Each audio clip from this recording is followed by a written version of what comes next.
No? All right. Wow, that was great. That was awesome.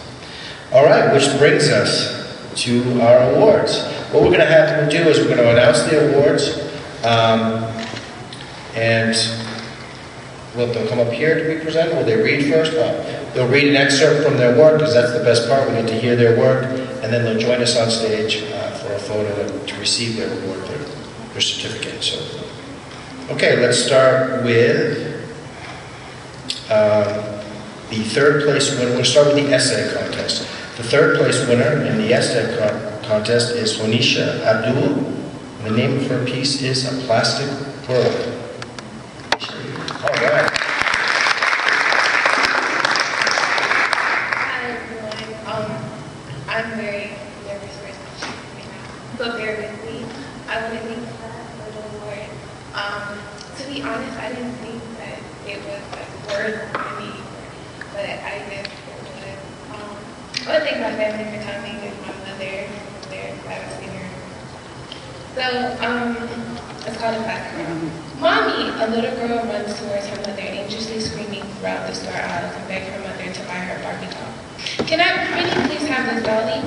The mother agrees to buy the daughter the doll. However, the mother knows not how this will eventually affect her daughter's mind and self-esteem. Young girls have always drawn to a classic human imitation of the ideal woman. Have you ever noticed how all dolls are one size, one height, one body type? Or what about their perfect hair or unblemished face? Do you believe it's a coincidence that all models look similar to a doll? Women today are going the extra mile to portray the perfect image. This doll subliminally affects women, stressing the importance of how flawless a woman should be. As you can see, I'm not a Barbie doll. So the reason why I wrote this was because a Barbie doll has always been the image of how a woman, like she's white and she has long hair and the perfect body. And I was not that, and I was suffering because I wanted to do anything to look really skinny. Like I wanted to do anything. I wanted to be skinny and I wanted to have long weave, and I wanted to be that girl that how they portray us we should look. So it really did affect me, and one day I realized that I couldn't, my body wouldn't allow me to be that way. And I stopped, and here I am today.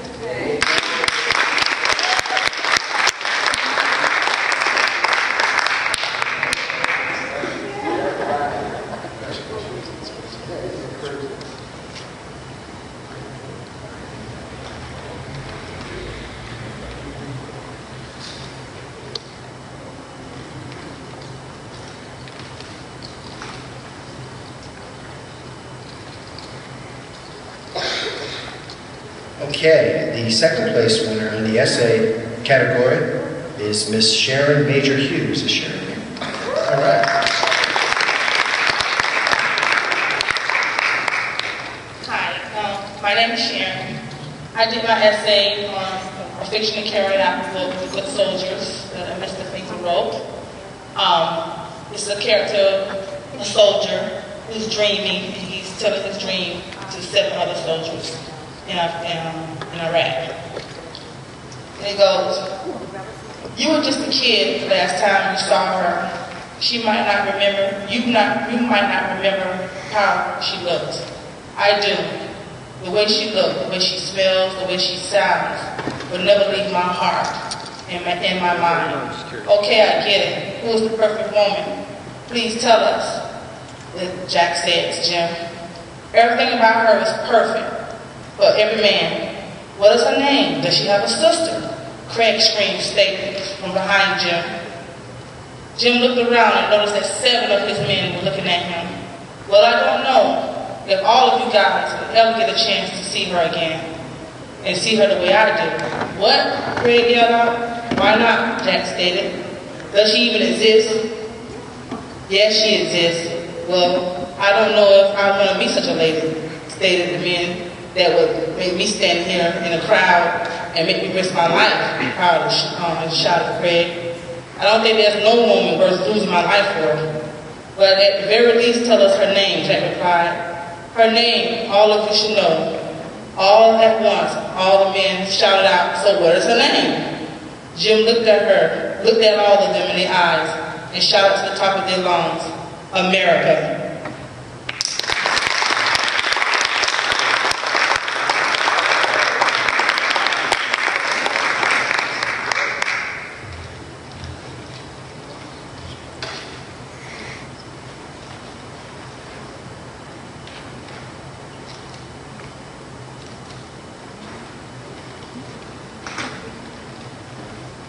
All right, and this brings us to our first place prize in the essay category. Let's congratulate Mr. Desmond Cameron. The name of this piece is Random Acts of Compassion. Hello, everyone. Good evening. I'd like to welcome you here. With my parents, my brothers over there. Hello. In the winter of 2011, I was deployed to South America with the U.S. Special Forces. It was my first time leaving the country with a unit known for being the unconventional warrior officers. But before I left, my mindset was to complete the mission and get home before the new school term started. I was first into Guyana to perform my duties as a medic for the 5th Special Forces Group. I was humbled to even have been given this opportunity. I volunteered for everything that the unit was sent out to do. One mission sent us deep into the country's interior. As you can see, the mission didn't go as planned, but the journey that got me there was high. Thank you.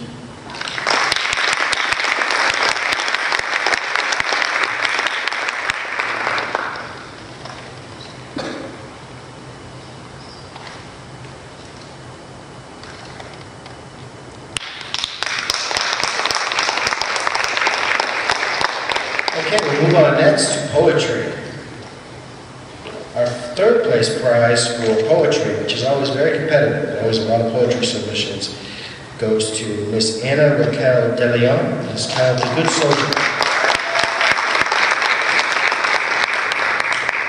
Hi everyone, my name is Anna. It's very hard not to get emotional, I'm sorry.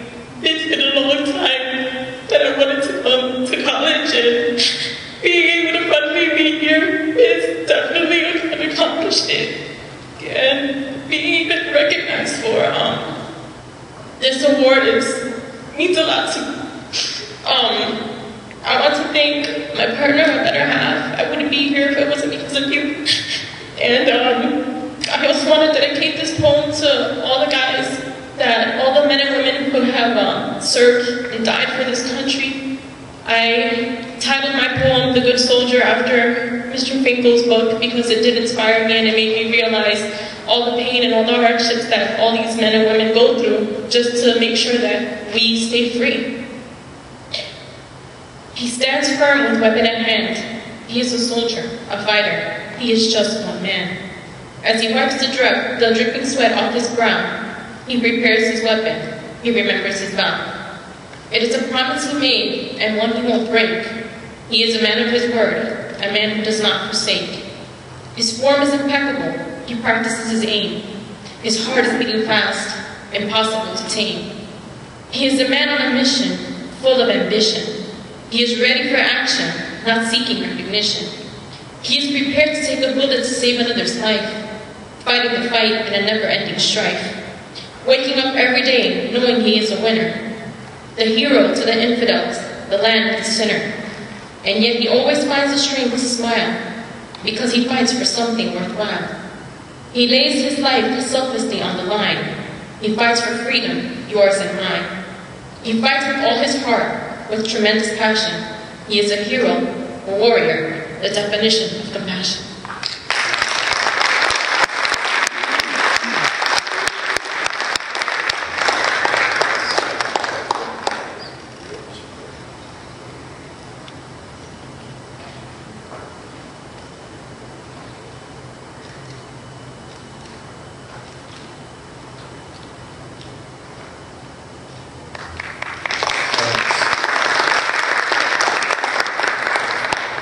Second place in poetry goes to Jamie Osorio, The Lost Desires. Jamie? Okay. And first place in poetry is Miss Hannah Diaz for the poem Foul.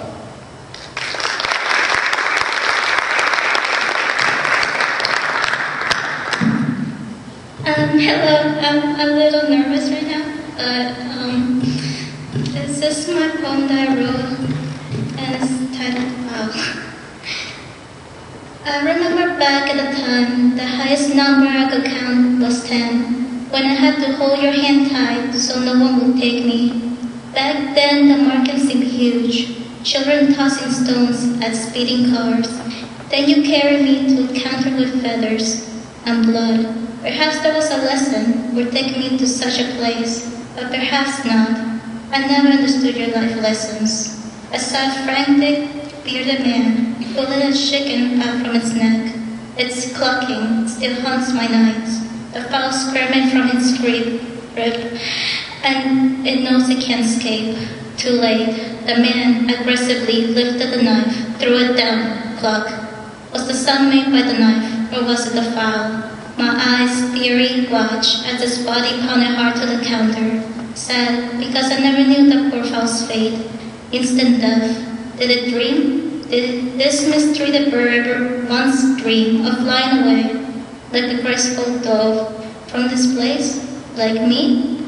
Then I heard clucking. Where was it coming from? I nervously lifted my head up. The bird's head still clutching the man's hand.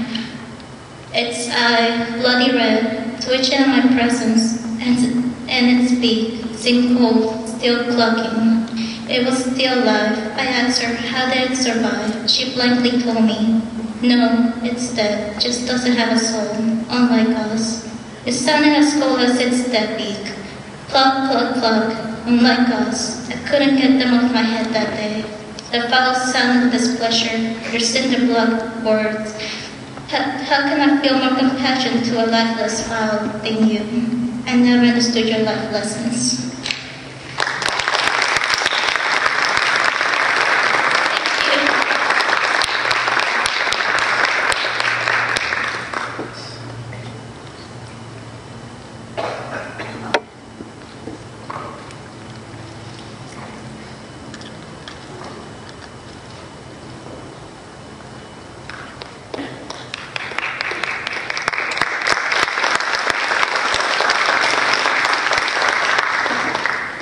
And we move on to our final category, short story, short fiction. Our third place winner is Caitlin St. Pierre for her short story Band. Is Ms. St. Pierre here? Okay. The second place winner is Leah Koleski, Born Again.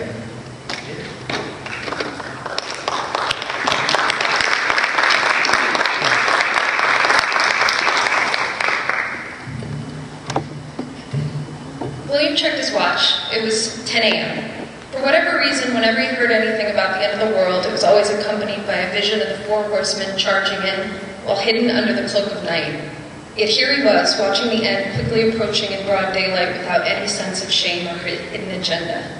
He realized that the Meridian would normally still be serving breakfast. While contemplating the possibility of finding Eggs Benedict at a time like this, he suddenly remembered his favorite author referring to last-minute prayers as cramming for the exam. He always loved that line, and as he always known that there would be no studying for him when the time came, he realized that he was ready.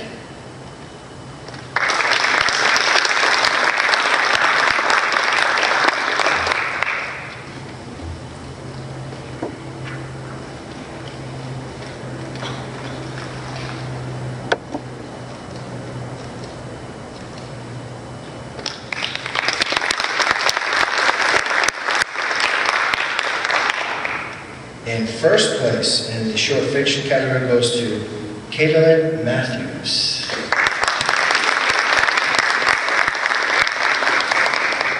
Hi, good evening. The title of my short story is called Ghost Soldier. It is inspired by a recent trip to Fort Pulaski in Savannah, Georgia. The man stood there somberly in the field, his suit new and crisp like the first time he put it on, before the mud and earth and blood had soiled it. The outline of his thick mustache could barely be seen in the pitch blackness, and the silhouette of the fort walls surrounded him, much like the Union soldiers did that day. It was always darker and colder at night near the coast than inland, and almost just as quiet, had it not been for the musical displays of crickets and croaking frogs that hopped and danced together in the grass. The stars were right above the man with the solemn face, but he took no notice of them. He looked straight ahead and stepped through the grass. though in the darkness he seemed rather to be floating than walking. His arms were tight to his sides, and his back was stiff and straight from years of discipline and long-forgotten pride. Several black cannons still sat on top of the fort and inside the fort walls, their muzzles pointed out through the carved rock, positioned for firing, but with no one to light them. It had been a long time since anyone struck the match. This place was familiar, yet frightening, missing the warmth and life that hundreds of Confederate soldiers once gave it. He spent many days and nights inside these walls, boots planted firmly on the ground, and his head held high, waiting for the Union to signal their arrival. He felt pride in his reasons for fighting them. He envisioned himself as a hero, returning to his town with a broad smile and a few scars, his friends and family thanking him for his dedication, for his sacrifice, and for supporting their cause. Then pain pierced through his side, and his blood spilled onto the earth. Every dream, every sweet memory, vanished before his eyes. In his last moments, he questioned how honorable he had really been, laying there while his men died around him and life slowly slipped away. Death came too soon. Had he done all he could, he wondered? Had he fought for the right reasons? Had he fought on the right side? One lonely cannon sat in the middle of the field. The soldier approached it easily, engulfed in a flash of memories that remained with him in this state. His misty hand sat upon the cannon's chase.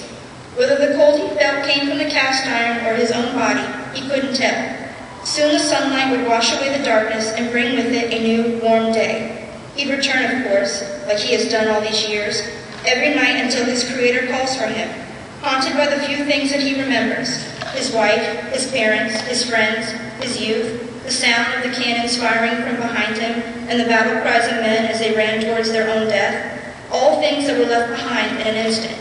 Sometimes he can still feel the pain in his side, repeating every so often like a broken record stuck on a song that nobody likes. His ghostly arm felt for the spot and went right through. He found only emptiness. As he glided back over the grass the way he came, his body transparent against the shaded walls, his face still pale and doleful, he realized how the war had changed him, how it can change anyone. Sometimes, if the wound is deep enough, it can leave you as a ghost of your former self.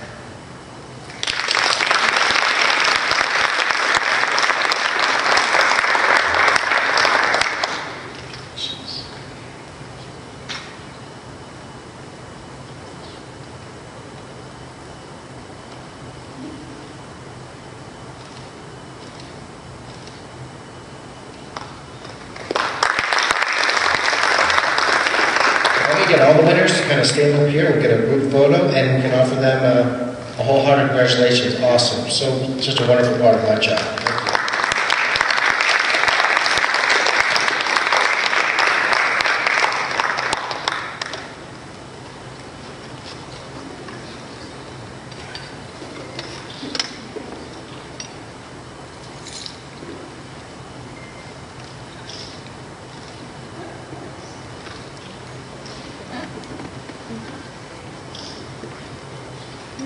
Mr. Meeker, if you could join us, get the Pulitzer Prize up there. And be all set.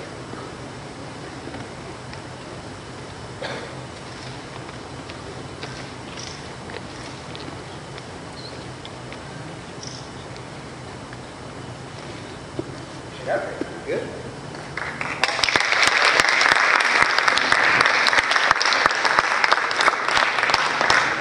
Again, congratulations to all the students. It's so good, and the faculty that works with them. We do have snacks back there. I see some sandwiches and sodas and popcorn. Please help yourself to that. And of course, at 7 p.m., David will be doing his presentation, which I saw the one he did at 12:30 was absolutely great, very powerful. So if you can stick around for our featured presentation for the wRites of Spring, it would be wonderful.